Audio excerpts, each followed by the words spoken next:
नाम है मोहित और आपका स्वागत है हमारे यूट्यूब चैनल हिस्ट्री चैंपियन में। तो जैसा कि आप जानते हो, आपका जो पेपर होने वाला है बीए थर्ड सेमेस्टर का political process in Bharat, Bharat में राजनीतिक व्यवस्था या राजनीतिक प्रक्रिया कैसे चलती है, उसके बारे में जितने महत्वपूर्ण पर्सन है सारे के सारे मैं आपको करवाने वाला हूँ। तो ये क्लास बहुत ज़्यादा इंपॉर्टेंट होने वाली है। साथ के साथ क्लास को शुरू करें इससे पहले सभी बच्चों से रिक्वेस्ट करना चाहूँगा भाई, 25,000 सब्सक्राइबर के अब बहुत ज़्यादा करीब आ चुके हैं। मात्र 900 सब्सक्राइबर अब अपने कम रह रहे हैं। तो अगर आप जो वीडियो देख रहे हो, अगर आप भी चैनल को सब्सक्राइब कर दोगे तो 900 सब्सक्राइबर का जो अपना टारगेट है उसको अचीव कर लेंगे भाई। तो 25,000 का सब्सक्राइबर का जो टारगेट है उसको अचीव करो। 10 तारीख तो हो गई, 10 तारीख तक भी नहीं करें, 15 तारीख तक आप इसको टारगेट को अपन अचीव करना है। साथ के साथ कोने में जो व्यू प्रोडक्ट वाला ऑप्शन दे रखा है इस पर क्लिक करके अगर फ्लिपकार्ट व मिंत्रा से कोई प्रोडक्ट खरीदेंगे सबसे ज़्यादा डिस्काउंट आपको देखने को मिलेगा। डिस्क्रिप्शन में टेलीग्राम का लिंक दे रखा है, जैसे उस दिए गए लिंक पर क्लिक करोगे, जैसे आप दिए गए लिंक पर क्लिक करोगे आप इस प्रकार के हमारे टेलीग्राम चैनल पे पहुंच जाओगे। उसके बाद में आपको कुछ नहीं करना, ऊपर की तरफ हिस्ट्री चैंपियन लिखा है यहाँ पर क्लिक करना है। यहाँ पे क्लिक करने के बाद में जो नीचे की तरफ फाइल वाला सेक्शन दे रखा है इस पर क्लिक करना है। जैसे क्लिक करोगे कोने में आपको सर्च वाला ऑप्शन मिलेगा और यहाँ पर आपको सर्च करना है क्या, पॉलिटिकल साइंस। पॉलिटिकल सर्च कर लेना, सिर्फ BA political science BA third semester के नाम से पीडीएफ देखने को मिल जाएगी। यहाँ से जाकर पूरी की पूरी क्लासेस को अच्छे से देख लेना। चलिए शुरू करते हैं क्लास को। स्वत्व जागरण की ऐतिहासिक परंपराओं समकालीन भारतीय राजनीति में उसकी भूमिका के बारे में बात कीजिए। मतलब स्वत्व जागरण की ऐतिहासिक परंपरा क्या रही है और समकालीन भारतीय राजनीति में उसकी क्या भूमिका रही है स्वत्व जागरण की, उसके बारे में अपन विस्तार से चर्चा करेंगे। स्वत्व का अर्थ होता है स्व का भाव या आत्मबोध होना, मतलब खुद के बारे में इंसान को जानकारी होना, खुद के बारे में आत्मबोध होना, खुद के बारे में इंसान को समझ आ जाए कि जैसे महात्मा बुद्ध हैं, उन्होंने खुद को जान लिया था भाई, इस संसार को जान लिया था। तो कोई भी इंसान स्वतः का अर्थ यही होता है कि आपको अपने जीवन मेरी यहाँ पर इस जन्म हुआ तो क्यों हुआ है, मुझे ज़िंदगी को कैसे जीना है। अगर इस प्रकार की चीज़ें अगर आपको समझ में आ जाती है तो आपको किस चीज़ का बोध हो गया, स्वत्व का बोध हो गया, खुद का बोध हो गया। भारतीय राजनीति के संदर्भ में स्वत्व जागरण का अर्थ अपनी संस्कृति, आध्यात्मिकता और ऐतिहासिक पहचान को पुनः जागृत करना है। स्वत्व का अर्थ किस चीज़ से जुड़ा, स्वत्व का महत्व किस चीज़ से जुड़ा रहता है भाई, आपके सामने खुद से जुड़ाव के लिए इस चीज़ को यूज किया जाता है। समझ में आ गया। तो भारतीय राजनीति में बात करें तो भारतीय राजनीति में स्वतंत्रता का अर्थ यही होता है कि हम अपनी संस्कृति, अपनी आध्यात्मिकता और अपनी ऐतिहासिक पहचान होती है उससे अगर अपन क्या कर देते हैं, जो थोड़ी बहुत खो चुकी है उसको हम पुनः जागृत करने का प्रयास करते हैं, पुनः जीवित करने का प्रयास करते हैं, उसी को स्वतंत्रता के नाम से जाना जाता है। किसके नाम से जाना जाता है, स्वतंत्रता के नाम से जाना जाता है।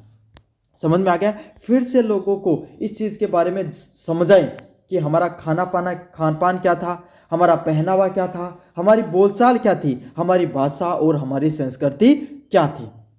जब हम इन सब चीज़ों के बारे में जानते हैं, जानकारी रखते हैं सांस्कृतिक, आध्यात्मिक और ऐतिहासिक रूप से, इसी को स्वतंत्रता के नाम से जाना जाता है। ऐतिहासिक परंपराओं की बात करें, भारत में स्वतः जागरण की जड़ें बहुत गहरी हैं। भारत की बात करें, भारत में जो स्वतः के खुद की जो जागरण की जो जड़ें होती हैं वो बहुत ही ज़्यादा गहरी हैं, है ना। हमने कैसे खुद के बारे में, हमारी संस्कृति को पुनः जागृत करने का प्रयास किया, ये सब चीज़ें बहुत पुरानी हैं। 19वीं शताब्दी के पुनः जागरण काल में राजा राम मोहन राय, स्वामी दयानंद सरस्वती और स्वामी विवेकानंद ने भारतीय लोगों को अपनी जड़ों की ओर लौटने व उपनिषद मानसिकता से मुक्त करने का आह्वान किया। क्या हुआ, भारत के अंदर स्वतः की जो जड़ें, मतलब खुद के अपनी संस्कृति को पहचानने के लिए लोगों के द्वारा बहुत ज़्यादा अथक प्रयास किए गए। अगर अपन बात करें 19वीं शताब्दी के जो पुनः जागरण काल हुआ उसमें राजा राम मोहन राय हो गए, चाहे स्वामी दयानंद सरस्वती हो गया, स्वामी विवेकानंद हो गया, ये तीनों के तीनों वो व्यक्तित्व थे जिन्होंने किसकी बात की, उस चीज़ की बात की गई कि हमें अपनी संस्कृति को पहचानना चाहिए, हमारी बोली, भाषा और माटी है उसको हमें पहचानना चाहिए,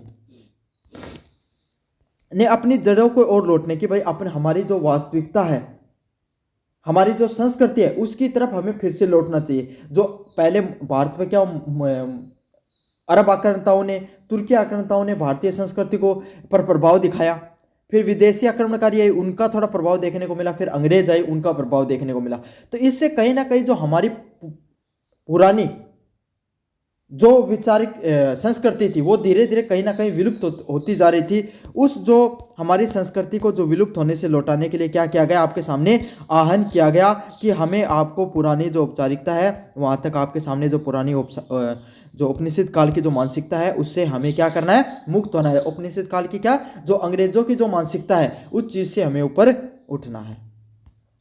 बाल गंगाधर तिलक ने स्वराज और महात्मा गांधी ने स्वदेशी के विचार से इसी स्वतंत्र की राजनीति से अभिव्यक्त थे। मतलब बाल गंगाधर ने क्या कहा कि स्वराज की बात की। स्वराज मतलब हमारे लोगों के द्वारा ही हमारे देश पर राज होना चाहिए। हमारे जो हमारा देश है उस पर किसी और का राज नहीं होना चाहिए, चाहे वो अंग्रेज हो चाहे बाहर का कोई आक्रमणकारी हो।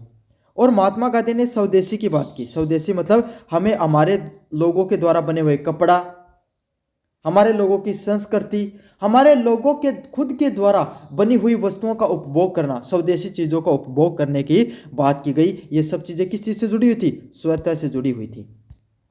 वीर सावरकर और श्री अरबिंदो ने राष्ट्रीय सांस्कृतिक राष्ट्रवाद के माध्यम से इस भाव को दृढ़ किया।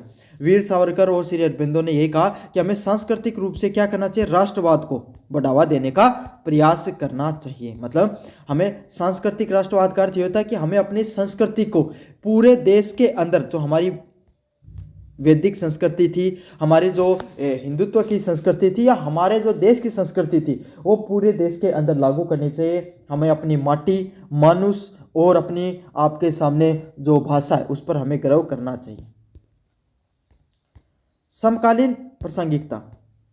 सांस्कृतिक राष्ट्रवाद वर्तमान भारतीय राजनीति में स्वत्व का भाव राजनीतिक गौरव की पूर्ण स्थापना के रूप में देखा जा सकता है। मतलब आज के समय की जो भारतीय राजनीति है उसमें स्वत्व का भाव कैसे देखने को मिलता है, सांस्कृतिक गौरव के रूप में, सांस्कृतिक गौरव के रूप में देखा जा सकता है कि भाई सभी के सभी लोग भाई आपके सामने सांस्कृतिक रूप से खुद को कैसे महसूस करें कि हम क्या है, हमारी संस्कृति को मानते हैं, इस रूप में देखें।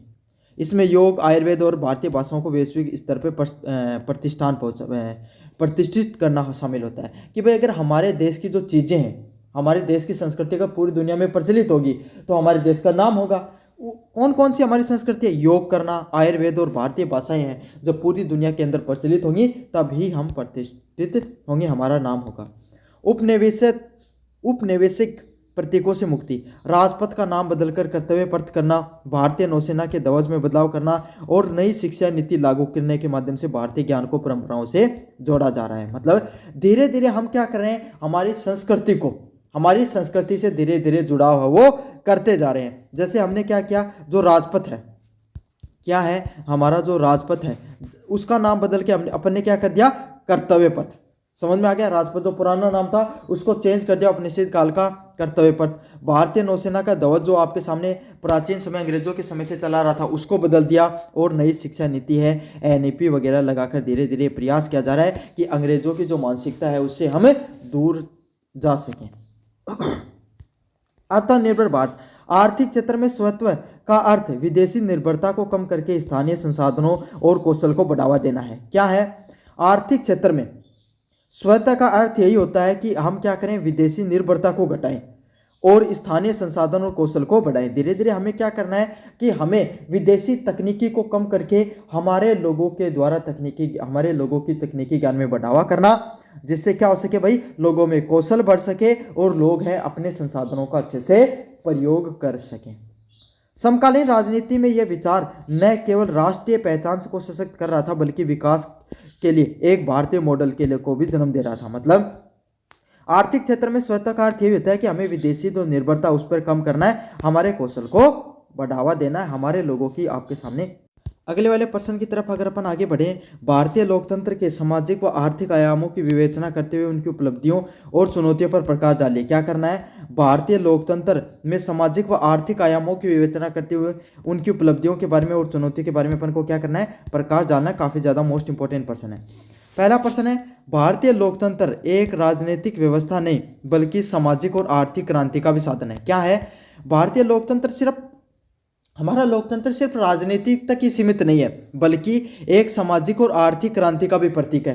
कैसे, एक भारतीय समाज जो आपके सामने इतने लंबे वर्षों तक, 200 सालों तक लगभग अंग्रेजों के चंगुल में फंसा रहा, उपनिवेश काल का अपने शिकार हुए हम अंग्रेजों के द्वारा, लेकिन फिर भी हम हमारे देश को लोकतंत्र दिलाने में सफल रहते हैं। भारत के साथ आज़ाद हुए बहुत से देश, चाहे चाइना हो, चाहे पाकिस्तान हो, चाहे बांग्लादेश, बांग्लादेश तो खैर बाद में होता है, श्रीलंका हो, भारत के आसपास ये सभी जो आपके सामने देश हैं वो क्या हुए थे, लोकतंत्र स्थापित किया था इनमें। लेकिन आज उनके लोकतंत्र की स्थिति देखोगे तो बिल्कुल चरमरा गई है, या बिल्कुल नाम मात्र की लोकतांत्रिक परंपराएं देखने को मिलती हैं। लेकिन भारत जिस दिन से लोकतंत्र बना उससे आज तक भारत में लोकतांत्रिक परंपराएं वैसी की वैसी जीवित हैं। हम सिर्फ लोकतंत्र के लिए सिर्फ संविधान के निर्माण करने तक ही सीमित नहीं रहे, हमने उस संविधान के अनुसार पूरे देश को चलाया भी, उन परंपराओं को हमारे द्वारा माना भी गया। तो भारत में लोकतंत्र सिर्फ एक राजनीतिक व्यवस्था ही नहीं थी, क्या नहीं थी, सिर्फ एक राजनीतिक तक ही सीमित नहीं था, बल्कि सामाजिक और आर्थिक क्रांति के रूप में भी हमने समझा। किस रूप से, सामाजिक रूप से, और आर्थिक क्रांति के साधन भी बनाने का काम किया। सामाजिक और आर्थिक आयाम क्या होते हैं? पहला होता है सामाजिक आयाम, इसमें जातिगत भेदभाव को समाप्त करना, महिला सशक्तिकरण व समावेशी समाज का निर्माण किया। हमने क्या किया, धीरे धीरे जो जातिगत भेदभाव देखने को मिलता था, कौन सा भेदभाव, जो जातिगत भेदभाव देखने को मिलता है, उस जातिगत भेदभाव को समय के साथ हमने खत्म करने का प्रयास किया। सबसे बड़ी समस्या भारतीय समाज में ये थी कि हम बटे हुए थे, अलग अलग जातिगत रूप से जो नीचे की जातियां हुआ करती थी उनको ऊंची जातियों के द्वारा प्रताड़ित करना, शोषित करना, उनको बराबरी का हिस्सा नहीं देना, इस प्रकार की चीज़ें देखने को मिलती थी। उस जातिगत भेदभाव को हमने क्या किया, जैसे ही हम स्वतंत्र हुए हमारे संविधान में कुछ प्रावधान डालकर हमने क्या कर दिया, उस भेदभाव को खत्म करने का प्रयास किया। चाहे वो प्रयास सामाजिक, आर्थिक और राजनीतिक रूप से हो, हमने हर संभव प्रयास किया गया हमारे द्वारा कि हम उस जातिगत भेदभाव को दूर कर सकें। समय की बदलती हुई मांग के अनुसार महिला सशक्तिकरण, समाज में, भारतीय समाज में महिलाओं का भी अधिकार उतने नहीं थे जितने अन्य देशों में देखने को मिलते थे। महिलाओं को सिर्फ घर तक सीमित रखा जाता था।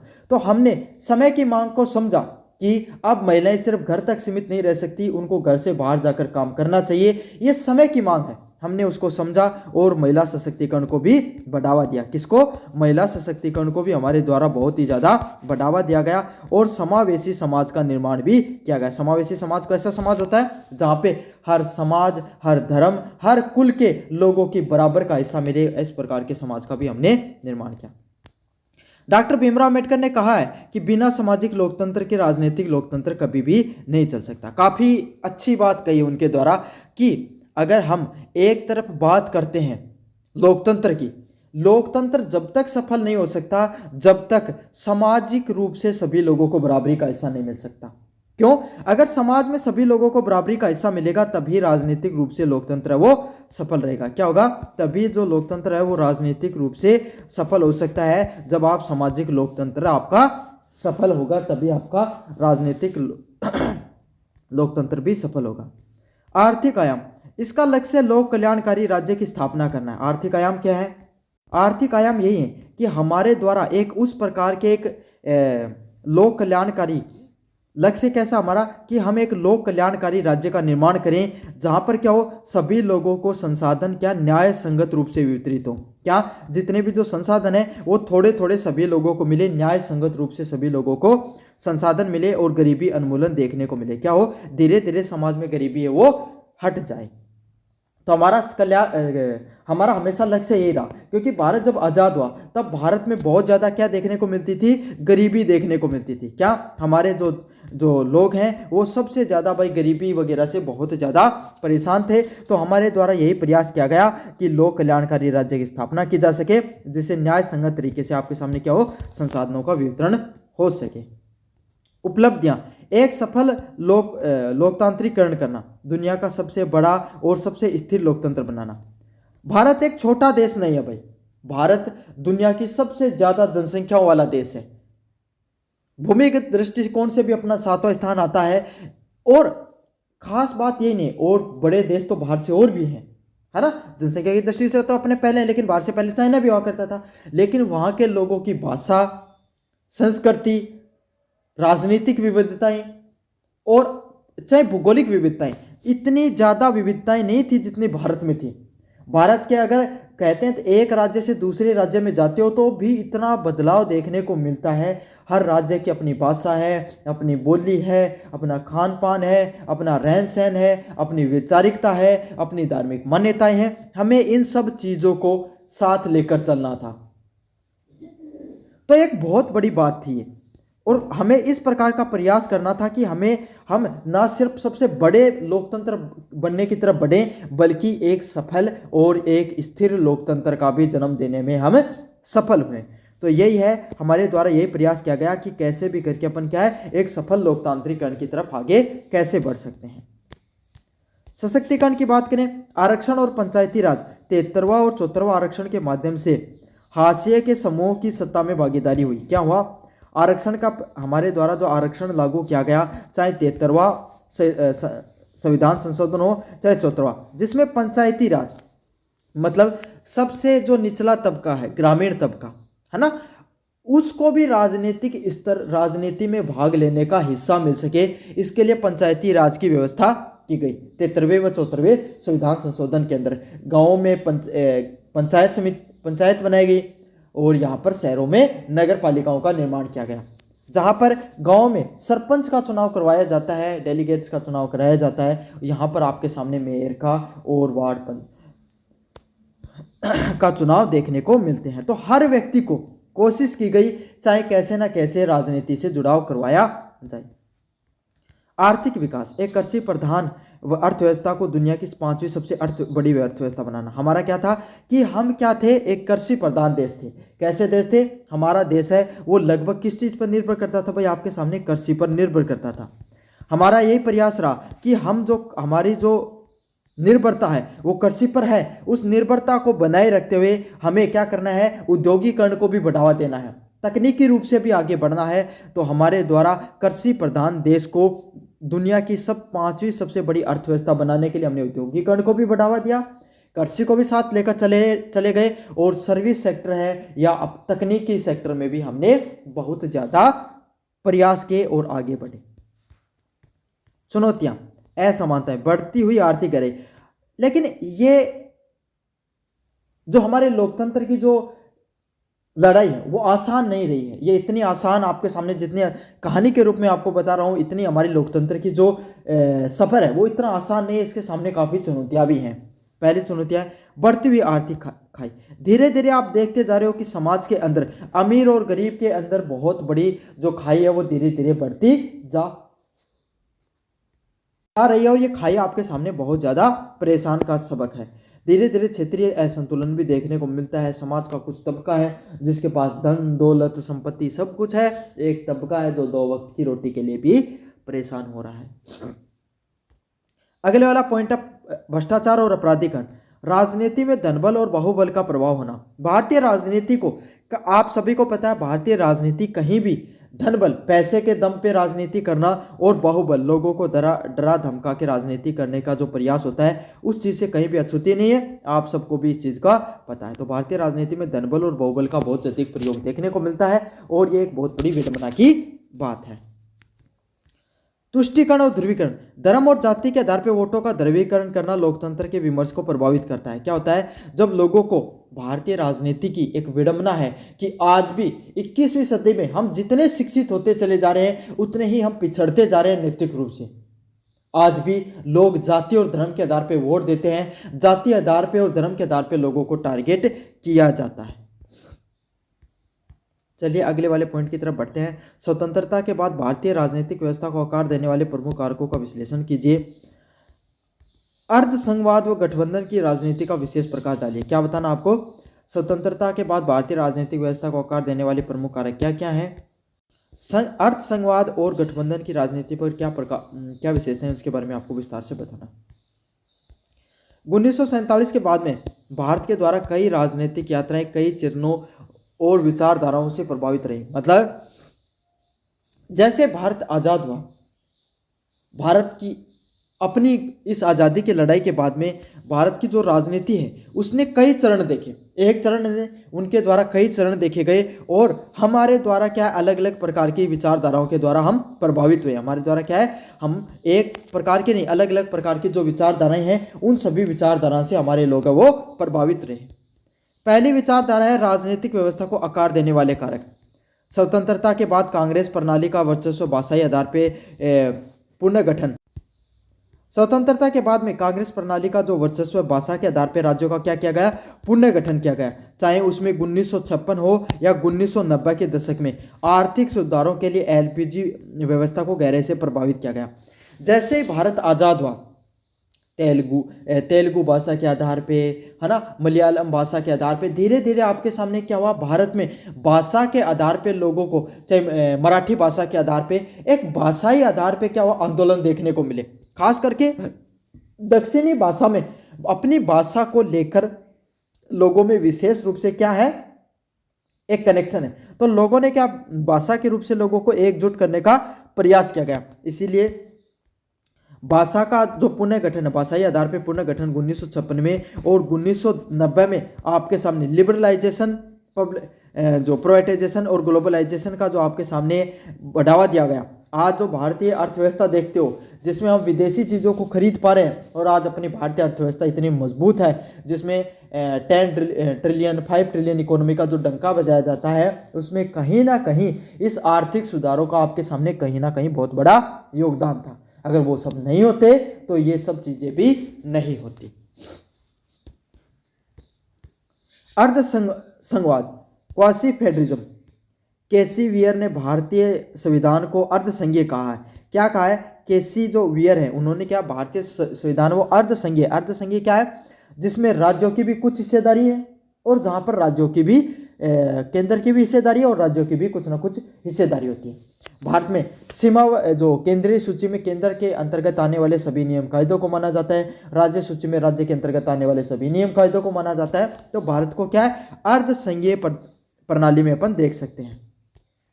भारत में केंद्र और राज्य दोनों के पास शक्तियां हैं, लेकिन आपातकाल व राष्ट्रीय हित के लिए केंद्र अधिक शक्तिशाली हो जाता है। भारत की बात करें तो केंद्र और राज्य के दोनों के पास कुछ ना कुछ शक्तियां जरूर देखने को मिलती हैं, लेकिन जैसे आपातकाल आता है, क्या होता है, जैसे ही आपातकाल आता है आपके सामने क्या होता है, राष्ट्रीय हित के समय केंद्र और अधिक शक्तिशाली हो जाता है। क्या होता है, जो हमारा केंद्र है वो धीरे धीरे उसकी शक्तियां और ज़्यादा बढ़ जाती हैं। जैसे कि अनुच्छेद नंबर 356, कौन सा अनुच्छेद, अनुच्छेद 356 है, उस समय और ज़्यादा क्या हो जाता है, शक्तिशाली हो जाता है। विशेषताओं की बात करें, एकात्मक आत्मा के साथ संघीय ढांचा ये विविधता व राष्ट्रीय एकता के बीच में संतुलन स्थापित करता है। क्या होता है, एकात्मक आत्मा के साथ जो संघीय ढांचा है, मतलब केंद्र की मजबूती के साथ साथ जो अपना राज्य है उसके अधिकारों को भी ध्यान में रखा गया है ना, हमारे देश की। क्यों? क्योंकि केंद्र तो भाई, अगर साउथ का कोई मुद्दा है उसको शायद केंद्र अच्छे से नहीं समझ पाए जितना वहाँ की राज्य सरकार समझ पा रही है। तो यही चीज़ है, भारत में केंद्र को तो मजबूत किया गया, लेकिन उसके साथ राज्यों को भी बराबरी का हिस्सेदारी और शक्तियां दी गई हैं। गठबंधन की राजधानी, कोएलिशन पॉलिटिक्स। कोएलिशन पॉलिटिक्स क्या होता है, 1989 व 2014 तक के दौर में भारतीय राजनीति का गठबंधन युग के रूप में जाना जाता है। मतलब 1989 से लेकर 2014 तक भारत में क्या है, एक गठबंधन का दौर रहा। गठबंधन क्या होता है, जब दो या दो से अधिक पार्टियां मिलकर आपके सामने सरकार चलाएं, उसी को क्या कहा जाता है, गठबंधन की सरकार के रूप में कहा जाता है। गठबंधन की सरकार के बहुत से फायदे हैं, बहुत से नुकसान भी होते हैं। प्रभाव की बात करें, जब किसी एक दल को बहुमत नहीं मिले तो क्षेत्रीय दलों का विशेष महत्व बढ़ जाता है, और यह महत्व बढ़ना भी चाहिए। अगर कोई एक पार्टी को बहुमत नहीं मिल रहा है तो क्या होता है, आपके सामने जो क्षेत्रीय दल है वो क्या है, उनका महत्व बढ़ जाता है। क्षेत्रीय दल अपने तरफ से प्रयास करते हैं कि कैसे भी उनको क्या हो सके भाई, उनको भी हिस्सेदारी मिल जाए। इससे शासन में क्षेत्रीय महत्वाकांक्षों को जगह नहीं मिली, जगह मिलती है, जिससे कई बार गठबंधन की मजबूरी के कारण निर्णय लेने में दूरी देरी भी होती है। क्या होता है, जैसे कि भाई अब आज किसमें एनडीए की सरकार है, अब की बार एनडीए की सरकार बनी, गठबंधन की सरकार है। पिछली बार तो बीजेपी की सरकार बन रही थी, लेकिन इस बार गठबंधन की सरकार है एनडीए की। इसमें नीतीश कुमार बाबू हो गया, चंद्रबाबू नायडू हो गए, और आपके सामने बीजेपी की इन और भी अन्य लोग जो एनडीए के सहयोगी हैं, उन सब लोगों ने क्या कर रखा है, मिलकर सरकार बना रखी है भाई। तो इन सब लोगों का क्या भाई, आपके सामने अब कहीं ना कहीं जो क्षेत्रीय महत्वाकांक्षा है, आंध्र प्रदेश की कुछ महत्वाकांक्षाएं हैं, बिहार की कुछ महत्वाकांक्षाएं हैं, वो सब लोग क्या प्रयास करेंगे कि भाई हमारी सरकार वहां पर है तो हम उसी आधार पर क्या कर सकें, सरकार है वो बनाए। वर्तमान स्थिति की बात करें 2014 के बाद में फिर से एक दलीय सिंगल पार्टी डोमिनेंस देखने को मिला। 2014 के बाद में क्या रहा, लगातार 10 साल तक 2 बार बीजेपी है वो लगातार बहुमत में आती है, लेकिन गठबंधन एनडीए इंडिया का अभी भी राजनीति पर एक बहुत अनिवार्य अस्तित्व बना हुआ है। एनडीए गठबंधन है, आपको पता है इसी समय इस बार आपके सामने एनडीए गठबंधन की सरकार देखने को मिलती है। सिंगल पार्टी गठबंधन जो सरकार है इस बार नहीं देखने को मिली है। और इंडिया गठबंधन है जो विपक्ष का गठबंधन, उसका भी महत्व है। तो भारत में गठबंधन का महत्व अभी भी गया नहीं है, अभी भी चल रहा है भाई आपके सामने। समझ में आ गया। तो स्वतंत्रता के बाद में भारतीय राजनीतिक व्यवस्था को आकार देने के लिए अपने विशेषताओं के बारे में देखा। कैसा लगा वीडियो जोर से बताना, चैनल को जोर से सब्सक्राइब कर देना।